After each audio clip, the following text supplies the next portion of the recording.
ನಮಸ್ಕಾರ, ಕನಸು ನ್ಯೂಸ್ಗೆ ಸ್ವಾಗತ. ನಾನು ನಿಮ್ಮ ರಾಮಕೃಷ್ಣ ಸಿಡಿ. ಈಗ ವಾರ್ತೆಗಳ ವಿವರ. ಗಂಗಾವತಿ ಕಳೆದ 10 ವರ್ಷಗಳಿಂದ ಹಿಂದೂ ಮಹಾಮಂಡಳಿ ಶ್ರೀ ಗಣೇಶ ಮೂರ್ತಿ ಪ್ರತಿಷ್ಠಾಪನಾ ಮೂಲಕ ನಮ್ಮ ಭಾರತೀಯ ಸಂಸ್ಕೃತಿ ಮೌಲ್ಯವನ್ನ ಹೆಚ್ಚಿಸುತ್ತಾ ಬರಲಾಗಿದೆ ಎಂದು ಮಾಜಿ ಶಾಸಕ ಪರಣ್ಣ ಮುನವಳ್ಳಿ ಹೇಳಿದರು. ಅವರು ಶನಿವಾರದಂದು ಹಿಂದೂ ಮಹಾಮಂಡಳಿ ಶ್ರೀ ಗಣೇಶ ಪ್ರತಿಷ್ಠಾಪನಾ ಪ್ರಯುಕ್ತ ಭಕ್ತಾದಿಗಳಿಗೆ ಅನ್ನಸಂತರ್ಪಣೆ ಕಾರ್ಯಕ್ರಮದಲ್ಲಿ ಭಾಗವಹಿಸಿ ಮಾತನಾಡಿ, ಧರ್ಮ ಜನರನ್ನು ಒಂದುಗೂಡಿಸುವ ಸಾಧನವಾಗಿದೆ. ಹೀಗಾಗಿ ಧರ್ಮೋ ರಕ್ಷಿತಿ ರಕ್ಷಿತ ಎಂದು ಕರೆಯಲಾಗುತ್ತದೆ. ಈ ಹಿನ್ನೆಲೆಯಲ್ಲಿ ಮಹಾಮಂಡಳಿಯ ಯುವಕರು ಯಾವುದೇ ಜಾತಿ ಮತ ಭೇದವಿಲ್ಲದೆ ಸರ್ವರನ್ನು ಒಗ್ಗೂಡಿಸಿಕೊಂಡು ಈ ಒಂದು ಧಾರ್ಮಿಕ ಕಾರ್ಯಕ್ರಮಕ್ಕೆ ಒಂದಾಗಿರುವುದು ಸಂತಸದಾಯಕವಾಗಿದೆ. ನಮ್ಮ ಹಿರಿಯರು ನಡೆದು ಬಂದ ದಾರಿ, ಗುಣಮಟ್ಟದ ಸಂಸ್ಕಾರ ತಿಳಿಸಿಕೊಳ್ಳಲು ಪ್ರತಿಯೊಬ್ಬರು ಮುಂದಾಗಬೇಕೆಂದು ಸಲಹೆ ನೀಡಿದರು. ಪೌರಾಯುಕ್ತ ವಿರೂಪಾಕ್ಷಮೂರ್ತಿ ಮಾತನಾಡಿ, ಹಬ್ಬ ಹುಣ್ಣಿಮೆಗಳ ಆಚರಣೆ ಭಾವೈಕ್ಯತೆಯಿಂದ ಕೂಡಿರಬೇಕು. ಯಾವುದೇ ಕಾರಣಕ್ಕೂ ಶಾಂತಿಗೆ ಭಂಗವಾಗಬಾರದು. ಲೋಕಮಾನ್ಯ ಬಾಲಗಂಗಾಧರ್ ತಿಲಕ್ ಅವರಿಂದ ಆರಂಭಗೊಂಡ ಸಾರ್ವಜನಿಕ ಗಣಪತಿ ಪ್ರತಿಷ್ಠಾಪನೆ ಮೂಲ ಉದ್ದೇಶ ಎಲ್ಲರನ್ನೂ ಒಗ್ಗೂಡಿಸಿಕೊಂಡು ಹೋಗುವ ಪರಿಕಲ್ಪನೆಯನ್ನು ಹೊಂದಿದೆ ಎಂದು ಹೇಳಿದರು. ಈ ಸಂದರ್ಭದಲ್ಲಿ ನರಸಿಂಗರಾವ್ ಕುಲಕರ್ಣಿ, ನೀಲಕಂಠ ನಾಗಶೆಟ್ಟಿ ಸೇರಿದಂತೆ ಮಹಾಮಂಡಳಿಯ ಸದಸ್ಯರುಗಳು, ಪದಾಧಿಕಾರಿಗಳು ಪಾಲ್ಗೊಂಡಿದ್ದರು.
ಚೆನ್ನಾಗಿ ಎಲ್ಲ ಮಾಡಿದ್ದಾರೆ.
ಸುಮಾರು 10 ವರ್ಷಗಳಿಂದ ನಮ್ಮ ಹಿಂದೂ ಮಹಾಮಂಡಳಿ ವತಿಯಿಂದ ಈ ಒಂದು ಜಾಗದಲ್ಲಿ ಶ್ರೀ ಗಜಾನನ ಪ್ರತಿಷ್ಠಾಪನೆ ನಡೀತಾ ಇದೆ.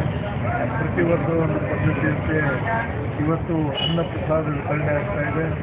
ಜೊತೆಗೆ ಎಲ್ಲರೂ ಭಕ್ತ ಮಂಡಳಿ ಕೂಡಿಕೊಂಡು ನಮ್ಮ ಸಂಘಟನೆ ಎಲ್ಲ ಪ್ರಮುಖರು ಕೂಡಿಕೊಂಡು ಎಲ್ಲರ ಭಕ್ತರ ಸಹಕಾರದಿಂದ 10 ವರ್ಷಗಳ ಕಾಲ ಇವತ್ತು ನಡೀತಾ ಇದೆ. ಶ್ರೀ ಗಣೇಶನ ಪ್ರತಿಷ್ಠಾಪನೆ ಮುಖಾಂತರ ಶ್ರೀ ಗಣೇಶನ ಆಶೀರ್ವಾದವನ್ನು ಎಲ್ಲರೂ ಪಡ್ಕೊಳ್ಳುವಂಥ ಒಂದು ವ್ಯವಸ್ಥೆಯನ್ನು ನಮ್ಮ ಹಿಂದೂ ಮಹಾಮಂಡಲದ ಎಲ್ಲ ಸದಸ್ಯರು ಕೂತ್ಕೊಂಡು ಮಾಡ್ತಾ ಇದ್ದಾರೆ. ನಿಜವಾಗಿ ಒಂದು ನಮ್ಮ ಸಂಸ್ಕೃತಿ, ಒಂದು ಸಂಪ್ರದಾಯ, ಒಂದು ಪರಂಪರೆ, ಒಂದು ಲಕ್ಷಣ ಆ ಶ್ರೀ ಗಣೇಶ ದೇವರು ಎಲ್ಲರಿಗೂ ಒಂದು ಒಳ್ಳೆಯ ಶಕ್ತಿಯನ್ನು ನೀಡಲಿ ಮತ್ತು ನಮ್ಮ ಸನಾತನ ಧರ್ಮವನ್ನು ಉಳಿಸುವಂಥ ಕಾರ್ಯ ನಮ್ಮೆಲ್ಲರಿಂದ ಆಗಬೇಕಾಗಿದೆ. ಮುಖ್ಯವಾಗಿ ನಮ್ಮ ಸಂಸ್ಕೃತಿಯನ್ನು ಉಳಿಸಬೇಕಾಗಿದೆ. ಆ ದಿಶೆಯಲ್ಲಿ ಇವತ್ತು ಹಿಂದೂ ಮಹಾಮಂಡಳಿ ಎಲ್ಲ ಸದಸ್ಯರು ಕೂಡಿಕೊಂಡು ಎಲ್ಲರ ಸಹಕಾರದಿಂದ ಭಕ್ತರನ್ನು ಒಳಗೊಂಡು ಎಲ್ಲ ಭಕ್ತರನ್ನು ಕರ್ಕೊಂಡು ಹೋಗುವಂಥ ಒಂದು ವ್ಯವಸ್ಥೆಯನ್ನು 10 ವರ್ಷಗಳಿಂದ ಮಾಡ್ತಾ ಇದ್ದಾರೆ. ಇವತ್ತು ವಿಶೇಷವಾಗಿ ಅನ್ನಪ್ರಸಾದ ನಡೀತಾ ಇದೆ. ಎಲ್ಲರೂ ಸಹಿತ ನಾನು ಒಂದು ಮನವಿಯನ್ನು ಮಾಡ್ತಾ ಇದ್ದೀನಿ. ಎಲ್ಲವನ್ನೂ ಎಲ್ಲ ಶ್ರೀ ಗಣೇಶನ ಪ್ರಸಾದವನ್ನು ಎಲ್ಲರೂ ಸ್ವೀಕರಿಸಿ ಆ ಒಂದು ಗಣೇಶನ ಕೃಪೆಗೆ ಪಾತ್ರರಾಗಬೇಕೆನ್ನುವಂಥ ಮನವಿಯನ್ನು ಮುಖ್ಯವಾಗಿ ಎಲ್ಲ ಭಕ್ತ ಮಂಡಳಿಯಲ್ಲೂ ಮಾಡ್ತಾ ಇದ್ದೀನಿ. ಎಲ್ಲರಿಗೂ ಮತ್ತೊಮ್ಮೆ ಗಣೇಶೋತ್ಸವ ಶುಭಾಶಯಗಳನ್ನು ಬಯಸ್ತಾ ಇದ್ದೀನಿ. ನಾಡ್ದು ಅಂದರೆ ಸುಮಾರು 11ನೇ ದಿನಕ್ಕೆ ಮಂಗಳವಾರ ಈ ಒಂದು ಹಿಂದೂ ಮಹಾಮಂಡಳ ಗಣೇಶ ವಿಸರ್ಜನೆ ಆಗ್ತಾ ಇದೆ. ಆ ಕಾರ್ಯಕ್ರಮದಲ್ಲಿ ಸಾಂಸ್ಕೃತಿಕ ಕಾರ್ಯಕ್ರಮ ನಡೀತಾ ಇದ್ದಾವೆ. ಎಲ್ಲರೂ ಹೆಚ್ಚಿನ ಸಂಖ್ಯೆಯಲ್ಲಿ ಆ ಕಾರ್ಯಕ್ರಮದಲ್ಲಿ ಭಾಗವಹಿಸಬೇಕು ಅನ್ನುವಂಥ ಮನವಿಯನ್ನು ನಾನು ಮಾಡ್ತಾ ಇದ್ದೀನಿ.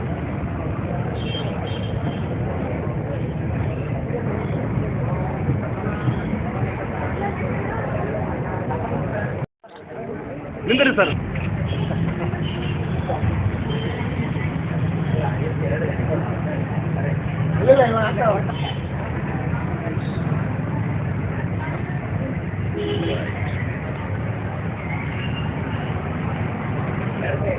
ಓಕೆ. सर्वां वरदलक्ष्मी यशवर्णं चतुर्भुजं प्रसन्नवदनं ध्याये सर्वविघ्नोपशान्ते.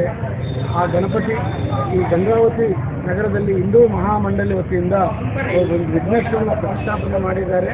ನಮ್ಮ ಎಲ್ಲ ಹಿಂದೂ ಮಹಾಮಂಡಳಿ, ನಮ್ಮ ಎಲ್ಲ ಯುವಕರು ಆ ವಿಘ್ನೇಶ್ವರ ಗಣಪತಿ ಈ ಎಲ್ಲ ನಮ್ಮ ಹುಡುಗರಿಗೆ, ಈ ಗಂಗಾವತಿ ಸಾರ್ವಜನಿಕರಿಗೆ ಮತ್ತು ಈ ಗಂಗಾವತಿ ತಾಲೂಕಿಗೆ, ಈ ನಗರಕ್ಕೆ ಒಂದು ಎಲ್ಲ ವಿಘ್ನಗಳನ್ನು ದೂರ ಮಾಡಿ ಒಂದು ಐಶ್ವರ್ಯ, ಅವರ ಒಂದು ಆಶೀರ್ವಾದ, ಕೃಪಾ ಕಟಾಕ್ಷೆ, ಅವರ ಒಂದು ಕರುಣೆ ಗಂಗಾವತಿ ನಗರ ಮೇಲೆ, ನಮ್ಮ ಒಂದು ಎಲ್ಲ ಈ ಗಂಗಾವತಿ ತಾಲೂಕಿನ ಸರ್ವ ಭಕ್ತರ ಮೇಲೆ ಅವರ ಒಂದು ಕೃಪಾ ಕಟಾಕ್ಷೆ ಇರಲಿ. ಇವತ್ತು ದಿನಾಂಕದಂದು ಹಿಂದೂ ಮಹಾಮಂಡಳಿ ವತಿಯಿಂದ ಅನ್ನ ಸಂತರ್ಪಣೆ ನಡೀತಾ ಇರುತ್ತೆ. ಕಾರಣ ಎಲ್ಲ ಭಕ್ತಾದಿಗಳು ಬಂದು ಇಲ್ಲಿ ಊಟ ಮಾಡಿಕೊಂಡು ಹೋಗ್ಬೇಕಂತೇಳಿ ಸಮಸ್ತ ಭಕ್ತಾದಿಗಳಲ್ಲಿ ಸಾರ್ವಜನಿಕರಲ್ಲಿ ನಾನು ವಿನಂತಿ ಮಾಡ್ತಾ ಇದ್ದೀನಿ. ಇದು 11ನೇ ದಿನಕ್ಕೆ ವಿಸರ್ಜನೆ ಮಾಡ್ತಾರೆ. ಈ 11 ದಿನ ವಿಜೃಂಭಣೆಯಿಂದ ನಮ್ಮ ಹಿಂದೂ ಮಹಾಮಂಡಳಿ ಎಲ್ಲ ಯುವಕರು ಈ ವಿಘ್ನೇಶ್ವರನ ಕೃಪೆಗೆ ಪಾತ್ರರಾಗಿ ಇಲ್ಲಿ ನಮ್ಮ ಗಂಗಾವತಿ ನಗರದಲ್ಲಿ ವಿಘ್ನೇಶ್ವರನ ಪ್ರತಿಷ್ಠಾಪನೆ ಮಾಡಿ ಅದನ್ನು ವಿಸರ್ಜನೆ ಮಾಡ್ತಾರೆ. 11 ದಿನ ಆ ಎಲ್ಲ ಭಕ್ತಾದಿಗಳು ಡೈಲಿ ನಡೆಯುವ ಒಂದು ಪೂಜೆಯಲ್ಲಿ ಪಾಲ್ಗೊಳ್ತಾರೆ. ದೇವರು ಆ ಕೃಪಾ ಕಟಾಕ್ಷೆ ನಮ್ಮೆಲ್ಲರ ಮೇಲೆ ಇರಲಿ ಅಂತೇಳಿ ನಾನು ಆ ಭಗವಂತನಲ್ಲಿ ಪ್ರಾರ್ಥನೆ ಮಾಡ್ತಾ ಇದ್ದೀನಿ. ವಿಸರ್ಜನೆ 11ನೇ ದಿನ ವಿಸರ್ಜನೆ ಕಾರ್ಯಕ್ರಮದಲ್ಲಿ ಎಲ್ಲ ಭಕ್ತಾದಿಗಳು ಭಾಗವಹಿಸಬೇಕಂತೇಳಿ ನಾನು ಈ ಮೂಲಕ ವಿಜ್ಞಪ್ತಿ ಮಾಡ್ತಾ ಇದ್ದೀನಿ. ಮುಂದಿನ ವಾರ್ತೆಗಳೊಂದಿಗೆ ಭೇಟಿಯಾಗೋಣ. ನಮಸ್ಕಾರ.